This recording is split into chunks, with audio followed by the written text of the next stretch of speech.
BNR gold and diamonds తరుగు తక్కువ బంగారం ఎక్కువ ఇప్పుడు మన వైజాగ్లో. నా డౌట్ వచ్చేసి ఇప్పుడు సినిమా అని ఇన్ని రోజులు ఇలా ప్రయాణించారు.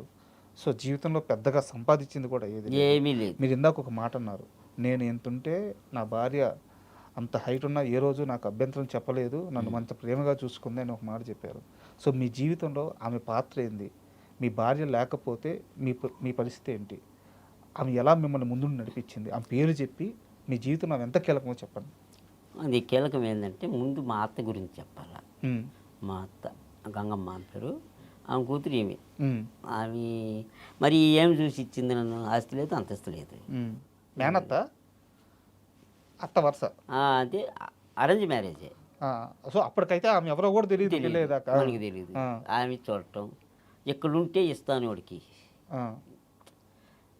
మా మామ లేడు, ఒక పాప, ఆమె ఇక్కడ ఉంటే ఇస్తాను అని చెప్పింది. ఆ ముందు ఆమెది గొప్ప మనసు.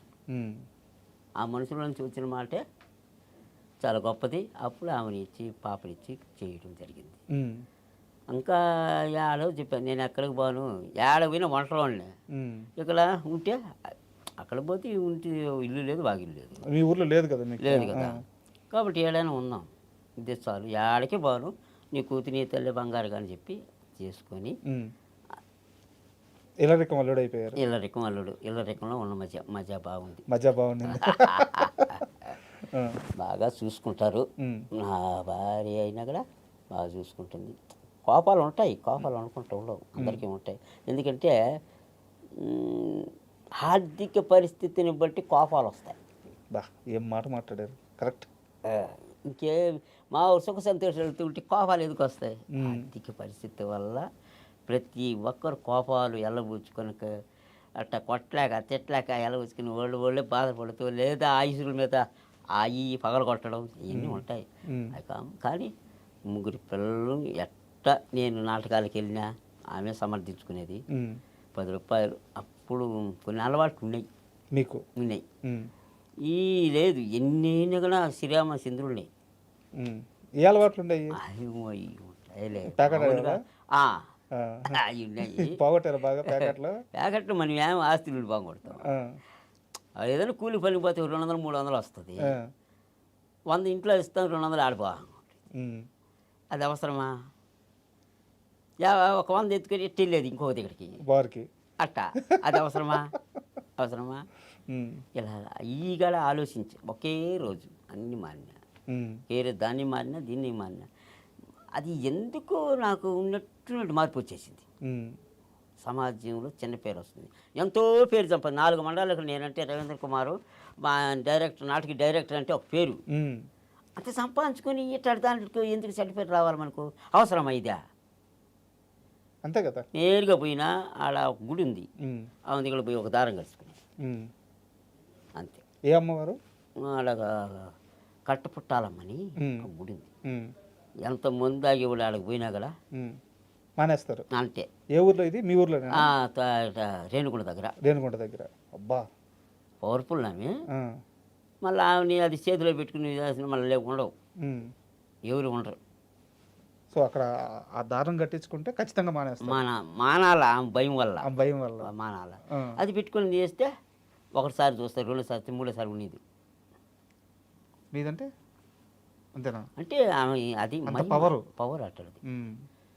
అట అవన్నీ ఎప్పుడైతే అవన్నీ స్టాప్ చేశానో కథ మారింది, లైఫ్ కూడా చేంజ్ అయ్యింది.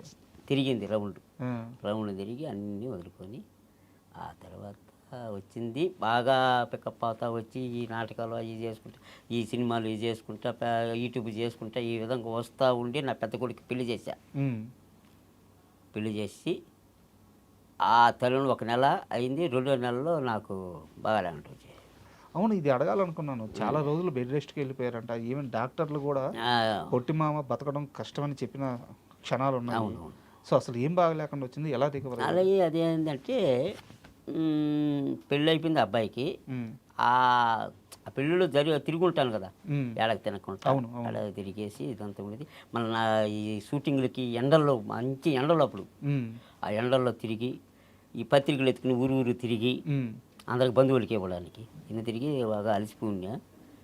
సరే పెళ్ళి అయిపోయింది, అంతా అయిపోయింది. ఒక నెల గడిచింది. మా మామ కూతురికి పెళ్ళి అయితే వాళ్ళ ఇంట్లో నేను అప్పుడు పెయింటింగ్ పని చేసేది. అప్పుడు కూడా పని.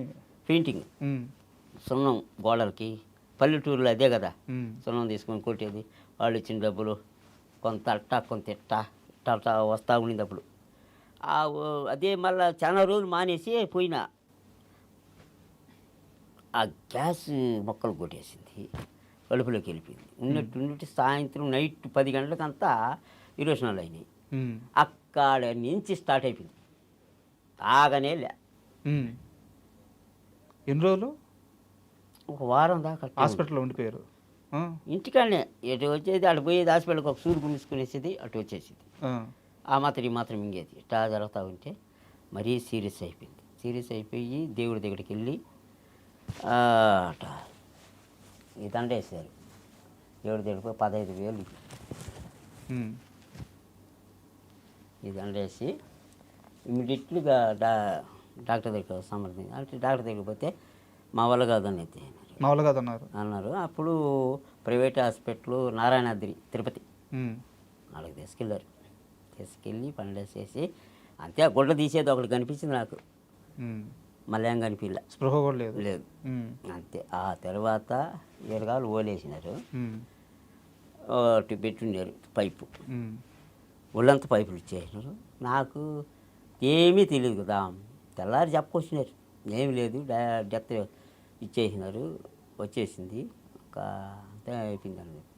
కానీ నాకు మాత్రం ఏమనిపిస్తున్నది తెలుసా, ఎక్కడో ఉన్నాం మనం, ఉమ్. ఎక్కడో తిరుగుతున్నాం. తిరిగి అవును మనం ఇక్కడ ఎందుకున్నాము, మనం ఉండేది హాస్పిటల్ కదా అని చెప్పి టక్కన వచ్చినాం. అదొక ఊహ. నాకు ఆ విధంగా తర్వాత నేను ఉండేది హాస్పిటల్లో కదా, ఇక్కడ ఏం పని నాకు, ఉమ్, మనం ఇక్కడ ఎందుకు వచ్చినామని వాళ్ళకి అప్పుడు వచ్చేసరికి ఇటు పూనుకొని ఇక్కడ తిరిగినాను. ఉమ్, అప్పుడు బరిగితున్నారు. అప్పుడు మళ్ళీ అన్ని కాళ్ళు చేలు పడిపోయినాయి, ఉమ్. తల పడిపోయింది, ఏమి పని చేయ. చాలా నరకం అనిపించారు. అంతే కరెక్ట్గా ఒక్క రోజే ఆ విధంగా జరిగింది. ఉమ్, అవి మామూలుగా ఉంటున్నాయి, తిరగతా పడతా ఉండి అన్నీ తింటా ఉన్నాను, తిరగతా పడుతున్నాను. ఒక్కరోజే మారిపోయింది అంత మొత్తం, ఎక్కడ ఇది అయిపోయినాయి. మళ్ళా కరెక్ట్గా తెల్లారికంత ఆ రోజు ఎత్తపోయినారో తెల్లారికంత మామూలు మామూలు అయిపోయింది. అయిపోయి. బట్ అలాంటి స్థితిలో బతకమా అనే ఉన్న ఆ స్థితిలో కూడా నేను ఒకటి అనుకున్నాను. ఏమనుకున్నారు చెప్పండి? ఏమనుకున్నానంటే సార్ని చూడకుండా వెళ్ళిపోతున్నాను చిరంజీవి గారిని చూడకుండా వెళ్ళిపోతున్నాం. అప్పుడు కూడా చిరంజీవి అనిపించింది. ఆ, అది మాత్రం ఎందుకంటే నేను ఎప్పుడు నిద్రలేసిన జై చిరంజీవ జగదేక వీర అతిలోక సుందర అంటే లేస్తా. ఉమ్, ఇది ఎప్పుడు ఏ పనికి పోయినా కూడా, పనికి ఏదైనా పోతుంటా ఈ కాలదే జై చిరంజీవి అనేది ఎగురు దూకేస్తా పక్క. ఉమ్. అట్టా అదొక తారక మంత్రం. తారక మంత్రంగా ఉండేది, ఎప్పుడు వాడుతూ ఉంటా. ఉమ్. మరి ఇవన్నీ చిరంజీవి గారిని కలిశారు కదా, నేను ఇవన్నీ ఇవన్నీ చెప్పుకోలేకపోయాను. చెప్పుకునేదానికి నాకు లేదు ఆస్కారం. అలా ఉమ్. నాలోంచి ఏం చేస్తున్నదంటే మాటలు రావట్లేదు. మాటలు రావటం లేదు. ఆ అనురాగం పొంగి అభిమానంతో ఉమ్, ఆ కన్నీళ్ళు, ఆనంద బాష్పాల్లో కన్నీళ్ళు కనిపిస్తున్నాయి. చూసేవాళ్ళు ఏడుస్తున్నాడు అనిపిస్తుంది. అది ఏడుపు కాదు, అది ఆనందంతో వచ్చిన పరవశం. అయితే